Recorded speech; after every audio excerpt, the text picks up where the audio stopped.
ஆண்டாள் திருப்பாவை பாசுரம் 28.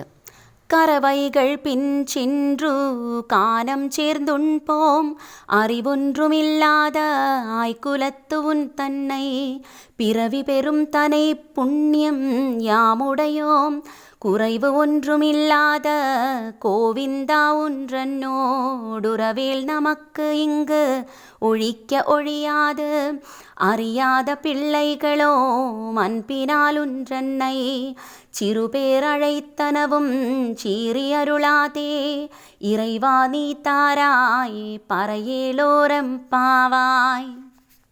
നീ വൈകാതെ പറ തന്നു വ്രതം പൂർത്തിയാക്കി അനുഗ്രഹിച്ചാലും കഴിഞ്ഞ പാസുരത്തിൽ ഞങ്ങൾ പറഞ്ഞ വിധത്തിൽ വ്രതം പൂർത്തിയാക്കി പാൽച്ചോറുണ്ട് ആനന്ദിച്ചിരിക്കാൻ ഞങ്ങൾക്ക് തിടുക്കമുണ്ട് എന്ന് സൂചിപ്പിക്കുവാനാണ് പറ തരിക എന്ന് ഗോപികമാർ വീണ്ടും ആവശ്യപ്പെട്ടിരിക്കുന്നത്.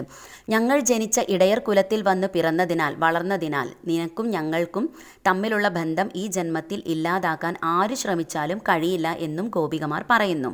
ആണ്ടാളിനെ സംബന്ധിച്ചാണെങ്കിൽ ഗോദയും ഗോവിന്ദനും തമ്മിലുള്ള ബന്ധം ജന്മാന്തരങ്ങളായുള്ള ല്ലേ. ഭൂമിയുടെ അവതാരമായവൾ, ഭൂമിയാൽ ദാനം ചെയ്യപ്പെട്ടവൾ ഗോദ ഗോവിന്ദനെ ശരണം പ്രാപിക്കുന്നത് തികച്ചും സ്വാഭാവികം. വരാഹ അവതാരത്തിലൂടെ ഭൂമിയെ ഉദ്ധരിച്ചവനാണല്ലോ ഈ ഗോവിന്ദൻ. തങ്ങളുടെ ജന്മാന്തര ബന്ധത്തെ ഓർമ്മിച്ച് തന്നെ സ്വീകരിക്കാനായി വ്യംഗ്യാത്മകമായി ആണ്ടാൾ ഗോവിന്ദനെ വിളിക്കുന്നതും ആകാം. ഇനി വൈഷ്ണവ മതതത്വമനുസരിച്ച് നോക്കുകയാണെങ്കിൽ ഈ പാസുരം പ്രവൃത്തി ധർമ്മം എന്ന ശരണാഗതി തത്വത്തിൻ്റെ വിവിധ ഘട്ടങ്ങളെ സൂചിപ്പിക്കുന്നു.